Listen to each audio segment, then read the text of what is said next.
Au te le toi tau whai atu o le nā ua whaia le tau whā le whaamsinonga. Le fionga le Palestine o whaamsinonga whanua mswafa ma whatonu. Ua lātou to tofi ai le fionga le tupufia ia whamuina. O papo o weti sonai. E se ei manofo i le swafa tama a inga ia mataafa. Ia, ta tia le nā. Vaenga ma le nā mataupu o le whalele ngā fulu. Ma ua e ai ma le manuia.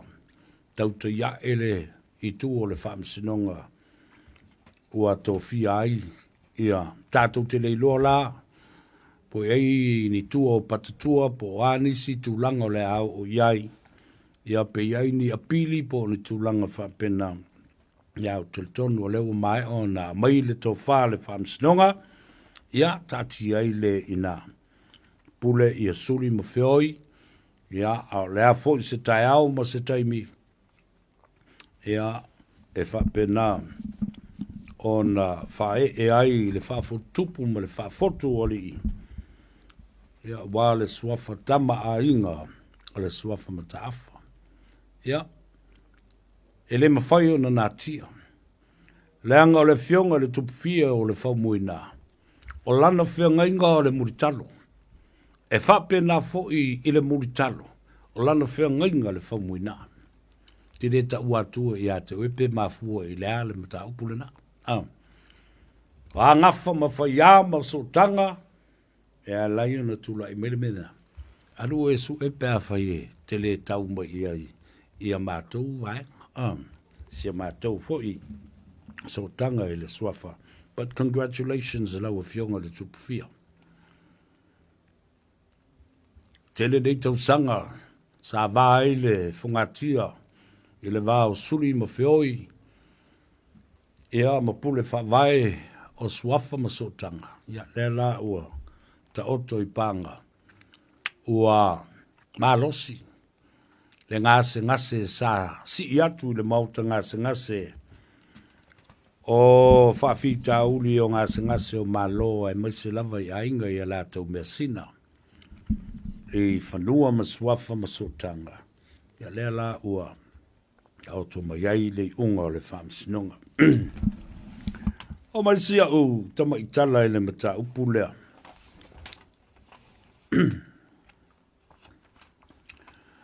O le tāwhetai o lea ua ma ua atu le si ufonga o le tōwhai a olo.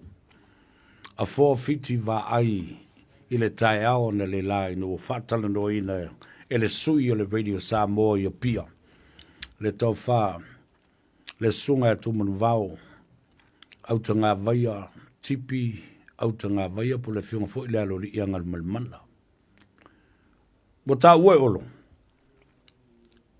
Nā te talia ina, le lafolo ua whātū ina ia whaia, se Commission of Inquiry e tusa ma le vaa le catamaran lea, pese alia te le fo lele lea no le whātau mai i Australia. A le fo ua toi au mai. O le mawhai na au mai whaia se o ngaonga ma le mātu iau ni whaala lave o na tupu mai ai. Pē ngā ulua fo i le vaa, i le vai nuu lea, mai le anga i atu i muli whanua, i le motu tele i se la whai. Sini ia olo e tu sai ma le whai unga na whaatau ina i le vaa. Wha mai ua uma na pāsi uma lava se i o le kapeneta se i o mai i tu la whono. O investments le MPE po o le vaenga ia o le Ministry of Private Enterprises le malo lo ta o toile tu la whono investments across MPEs or ministries. Au fia ile pulenga va. Te alava na whātau le va. E tu sai male malienga whapena fo'i na pasia mai le tenders board. Whapena fo'i i le whalapupatonga o asosio va au Samoa. O mai fo'i ma le i oe ale whalapupatonga o insinia na lātou siakiina le va'a. Ma lātou ua fo'i titi ai. So Olo welcomes a commission of inquiry as suggested by Loau Keneti Sio. Yeah, so be it. If it's going to be a commission of inquiry, why not? Patulanga, I find the lady suesuega. Po fele o pu mai ai po ai fo tangata na mo ni la to tupe and some kickbacks from this deal. Yeah. Fesili pe toi fatau le va ape ave lisi monis tangata e feo iai a ia to recover ma mo le tupe le malo la tali o pule le malo me na pule le malo tau tala sa o ma sa no sa o lava le fionga ya fo fiti vai ide malo si ango le malo man finga fa vai fo pa wale tala len fa mai olo vai na la vola ina wa mata foi o le tau fa le ango tu le epa ma le tele o le ngasu le na le ma fu no tu la ngal ma ta upula e winga le va ale ya tatu to to i fa pena i le tulanga o le fono le na o le ti vai ga ta u la vai le vai aso na se ma vai atu nei mo na tu atu o le vai nga le na fa la wi lo le malo e o ai i tua e fono pule ono e se la fai fono fo i tu mua ai ave se fo i tu le e pa mali mongi ma fono toe fa mai o le malo i tua e fa matala le tala o le tupe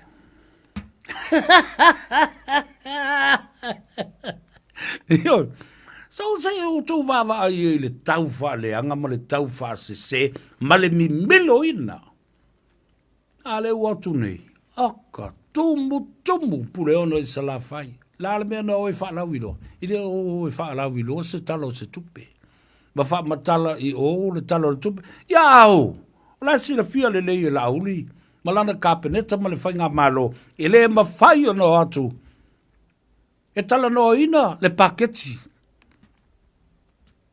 o le fa tali le mautafono e lo tea matango fia ai le paketi ua nao to tonu o le pale mene fai e le mea lea fa tala no anga me fela foi o le paketi o le tala autu ma le tala fa tau autu o le tupe dal mele no i tu e fai i tu mua ai tau walunga mai i lo i tu malo i lo te whanga. Vai atu le fio o lua i sao, wa le na sao whapito whapeo foi. Le pa ia ma le mamalu, a wā si tangata ma le ainga sa si tangata ma le mamalu le whale atua. Whapeo foi li mau o whale uporo. Lal mele no e fai. Tua tau whaavalea ma tau whaaleanga o leo wari ia. Ai na oe momori, lea nawa tau e whaalawi loa ai. Ia le tūlanga o te iala o le atina e manuia o Samoa.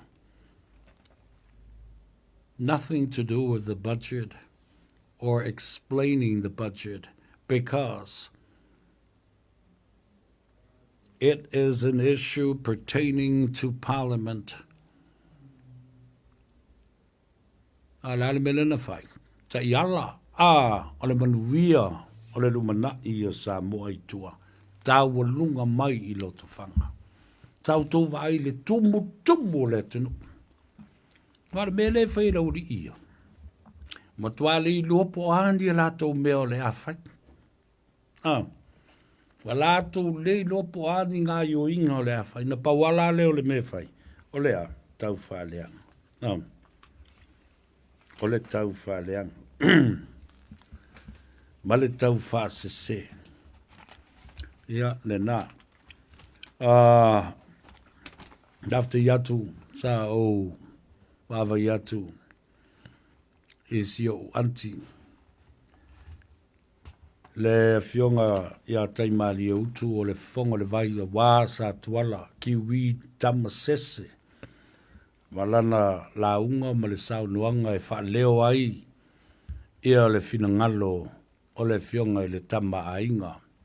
Ia tu o tupu o tamasese. Ina ua le lavalo na malosi. E wha leo ai ma fufonga ina. Lana wha tō whala inga. Ina ua umusa. Ma whaapa ia ina. Ia le toi whaafowina o le maota o le mau. I te tonu o le tātou nuu i vai la. I vai moso. Mai atu le. Le su o le tama i le fale. Ia mtaia. Whapea fo i le launga e pui ai. Le maota ma le malai vai la. Awa une. Malona aunga malie whapea fo i manu leua malona whaleanga fulu. Malu ia whaleata ma le ngafa.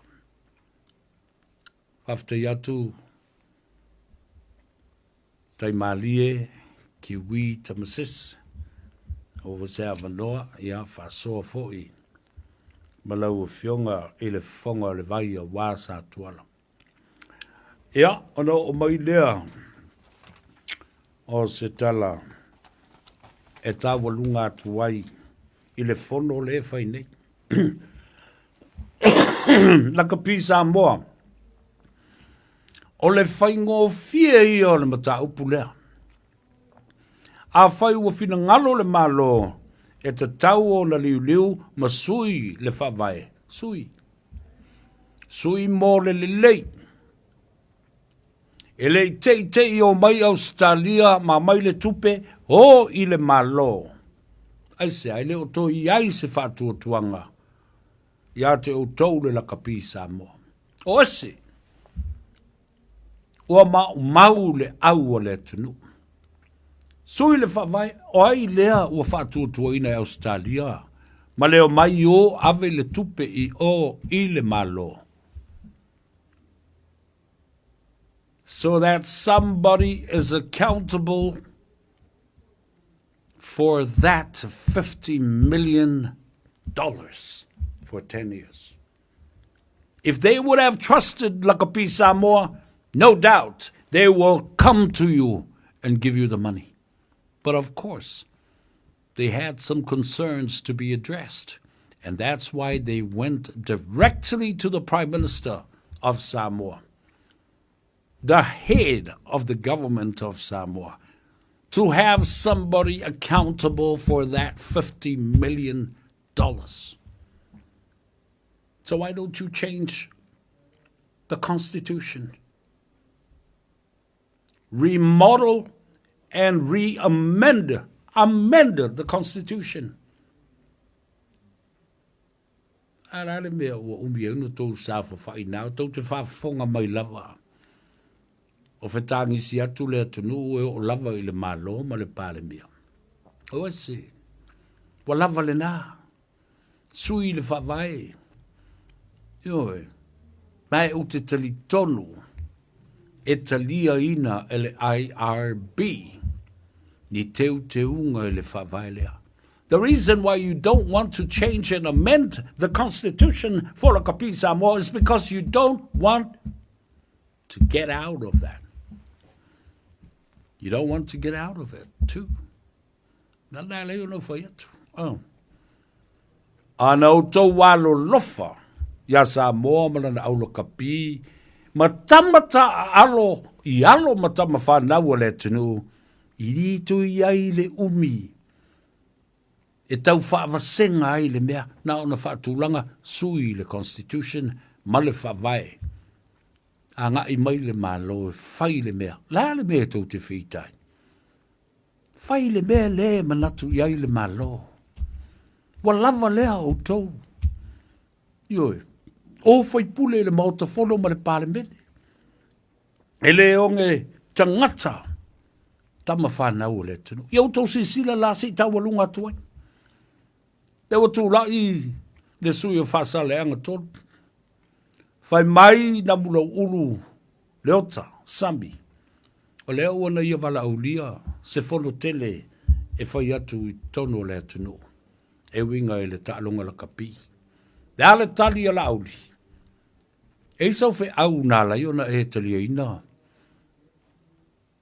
Ma au mai le fono tanga e whai tonu inei. Wana o le pale mia ma le kapeneta ma le minsta o taalonga. E iei le pule le nā. Io e. Wau tau sila iai le sopo loa le pule au le pule po. I le wha mawulu lunga. Ai leo I la tau o lo tu malo. E le eise maru si anga o se whai pule o le tua ngai na te whai ai ni tonu wha penei. So you see, Samoa, the simplicity of how you could see these people trying to insert their authority over the executive and the governments of Samoa, including the Prime Minister and the Cabinet, and even the Minister of Sports, including rugby. O tau whaafonga iai I le me tau o le whaamawa lunga, ma le sopo lo le pule. O sa sopo ai le manuvale le whangatia. Le whamai le tunu. Tātou tāpua ia whaiva le nei vai aso I le whana usu o le tunu.